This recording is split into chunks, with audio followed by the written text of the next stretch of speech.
Class 12th chapter 2 में अगर देखें तो यहाँ है प्रतिलोम त्रिकोणमिति या त्रिकोणमिति फलन। त्रिकोणमिति फलन में 2.1 में पहला क्वेश्चन बोलता है कि निम्नलिखित प्रश्नों के मुख्य मान ज्ञात कीजिए। तो अब यहाँ हमें दिए हैं sine inverse -1/2, cos inverse √3/2, cosec inverse 2, tan inverse -√3। इस तरह से बहुत सारी वैल्यू दे रखी है। इसके हमें मुख्य मान निकालने हैं। कौन से मान निकालने हैं? मुख्य मान। मुख्य मान यानी इसकी रियल वैल्यू जो है वो कहाँ से कहाँ तक है। तो इसके लिए हमें परिसर सारे याद होने चाहिए, साइन के, टेन के, कॉस के, सेक के। तो इसका परिसर तो सबसे पहले ही हम इसको सॉल्व करने के लिए मान लेते हैं कि मान लीजिए कि साइन इनवर्स -1/2 जो भी क्वेश्चन में दिया उसको ऐसा कैसा लिख लो और इसके बराबर लिख दो थीटा।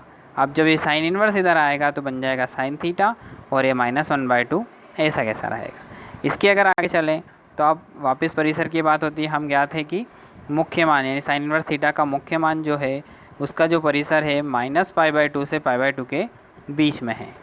ठीक है, तो अब साइन वापस इसको वापस लेते हैं यहाँ पे। तो साइन थीटा -1/2 ये लिया हमने, साइन थीटा बराबर -1/2। अब ये तो 1/2 है, ये होता है π/6 में, तो ये हमने माइनस को बाहर ले लिया, माइनस साइन 1/6। ठीक है, अब साइन हमें क्वेश्चन फॉर्मूला पता है, साइन माइनस थीटा बराबर माइनस साइन थीटा। तो इसलिए ये जो माइनस है ये कहाँ जाएगा? बाहर। बाहर वाला जो माइनस है ये अंदर थीटा में आ जाएगा, और अगर थीटा में होता है तो बाहर आ जाता है। तो ये थीटा में था तो बाहर आ गया, अगर बाहर है तो ये थीटा में चला गया, इसलिए ये माइनस यहाँ पे आ गया -π/6।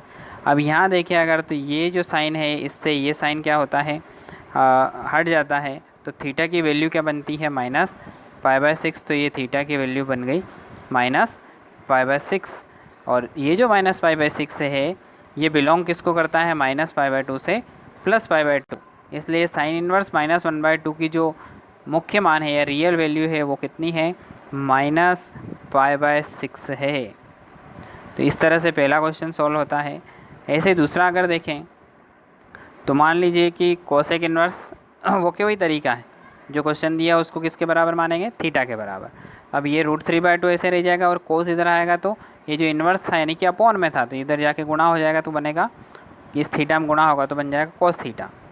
अब कोस थीटा बराबर बन गया कितना? √3/2। अब वापस यहाँ पे हम जानते हैं कि इसका जो परिसर है ये 0 से पाई के बीच में होता है।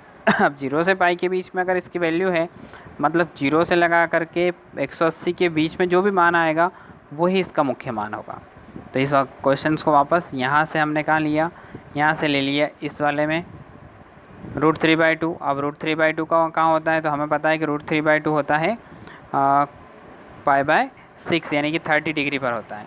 फिर वापस एक कॉस से कॉस क्या हो रहा है? हट रहा है, कटेगा नहीं है, केवल हट जाएगा। ये समझाने के लिए बता रहा हूँ मैं, काट के हट जाएगा। ये थीटा बराबर बनेगा कितना? π/6।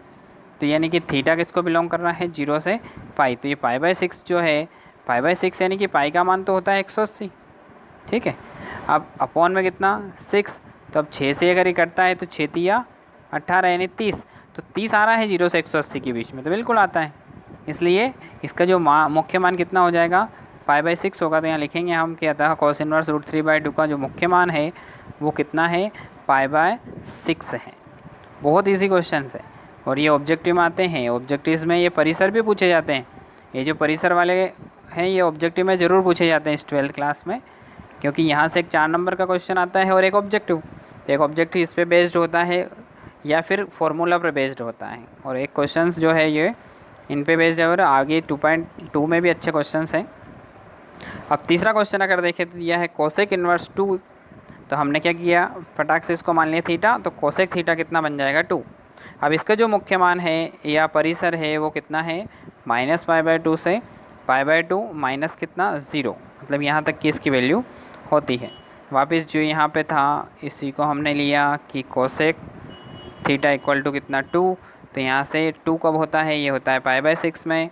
फिर वापस कोसेक थीटा इक्वल टू π/6। फिर अगर देखें तो ये कोसेक से कोसेक हट जाएगा तो थीटा की वैल्यू बनेगी π/6, जो कि यहाँ पे आ रही है। यही इसका क्या है? मुख्य मान है। बहुत इजी है, ऑब्जेक्टिव टाइप्स ही है। फिर देखें अगर टेन इनवर्स में, तो टेन इनवर्स की -√3, तो थीटा ले लिया हमने इसमें माना, तो टेन थीटा कितना बन जाएगा, -√3। अब इसका जो मुख्य मान है ये -π/2 से +π/2 होता है। इस वाले क्वेश्चंस को वापस लिया हमने यहाँ, ये देखें।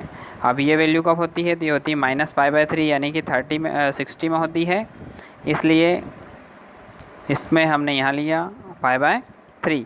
अब π/3 लेने पर ये वैल्यू बनेगी। फिर टेन माइनस थीटा बराबर कितना होता है, -10 थीटा, इसलिए -10 π/3 बराबर हो जाएगा 10 - π/3। फिर यहाँ देखें तो ये 10 से 10 हट रहा है, तो थीटा की जो वैल्यू बनेगी -π/3 बनेगी, जो कि इनके बीच में आ रही है। -π/2 से +π/2 के बीच में है ये वैल्यू, इसलिए अपना जो मुख्य मान बनेगा ये बनेगा -π/3। ईजिली सॉल्व हो जाते हैं।